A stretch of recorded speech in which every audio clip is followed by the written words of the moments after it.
मोदी सरकार ने नए संसद भवन की पहली कार्रवाई में नारी शक्ति वंदन विधेयक पेश किया। महिला आरक्षण पारित कराने के लिए पिछले 27 साल में मौजूदा सरकार समेत 4 सरकारों की ये 11वीं कोशिश है। यह बिल कैसे पारित होगा, कब से लागू होगा, कितने दिनों के लिए है, किन सीटों पर होगा, जैसे जरूरी सवालों के जवाब देने की कोशिश हम इस वीडियो के माध्यम से कर रहे हैं।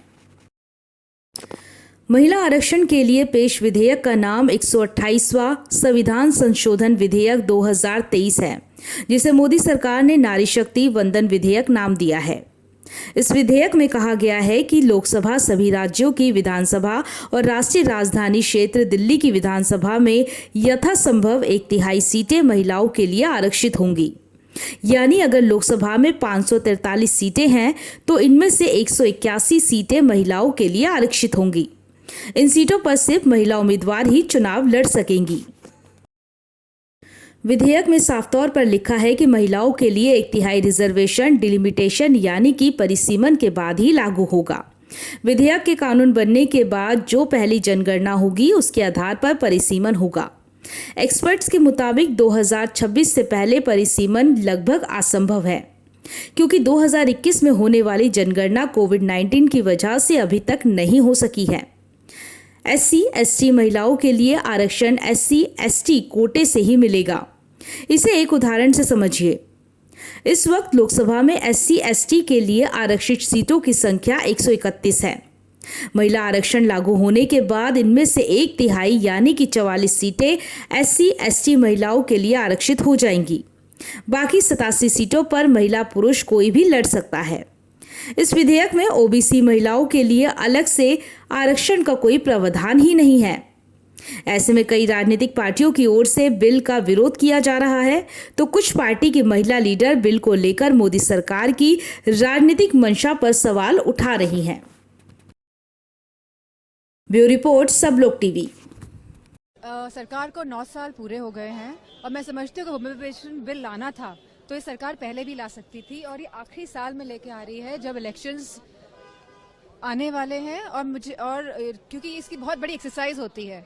समाजवादी पार्टी ने हमेशा समर्थन किया है, लेकिन हम सभी चाहते हैं कि OBC महिलाओं का भी इसमें आरक्षण निर्धारित हो, क्योंकि आखिरी में खड़ी हुई महिलाओं को भी, जो पंक्ति में आखिरी में खड़ी हैं, उनको भी उनका हक मिलना चाहिए। और सरकार की जो मंशा है, जो इस समय वो लेके आई है बिल, क्योंकि ये 2024 में भी नहीं लागू हो पाएगा ये बिल, और ये जो 5 राज्यों के जो अभी चुनाव होने जा रहे हैं उसमें भी लागू नहीं हो पाएगा। तो ये सरकार की मंशा साफ नहीं है। आज वर्षों से महिलाओं के राजनीतिक संकल्प को सिद्धि तक पहुंचाने के लिए स्वयं प्रधानमंत्री जी ने नारी शक्ति वंदन बिल आज हमारे देश को समर्पित किया है।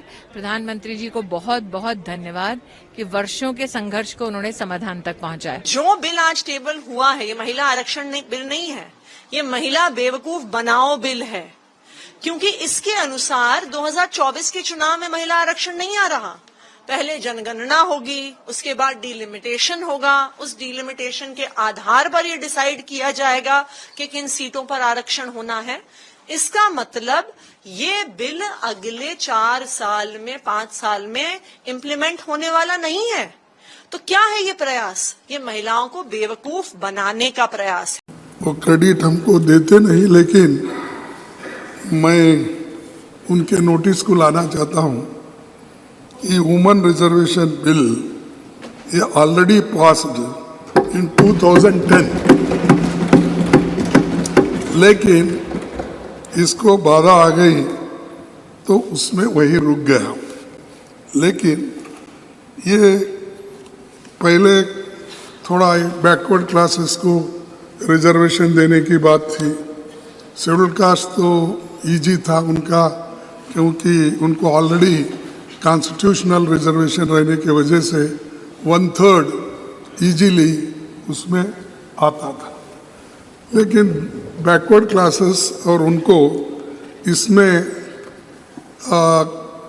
जरा थोड़ी सी आगे पीछे होने का संभव इसलिए है कि अनलेस कॉन्स्टिट्यूशनल अमेंडमेंट 1/3 बैकवर्ड को देने का अगर नहीं होता तो नेचुरली वहाँ के महिलाओं को नहीं मिलता।